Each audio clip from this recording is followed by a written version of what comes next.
Спасатели МЧС обнаружили тело девушки 1984 года рождения, утонувшей накануне в реке Терек.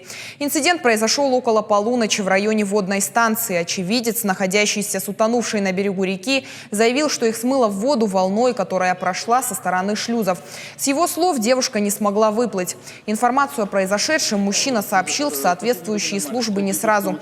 Попытался найти девушку самостоятельно и лишь рано утром позвонил в полицию. Тело погибшей нашли сегодня в 8 утра в километре от падения в воду. К поискам привлекались 22 человека и 5 единиц техники. Из них от МЧС России 11 человек и 3 единицы техники. К сожалению, за прошедшие выходные это не единственный трагический случай на воде.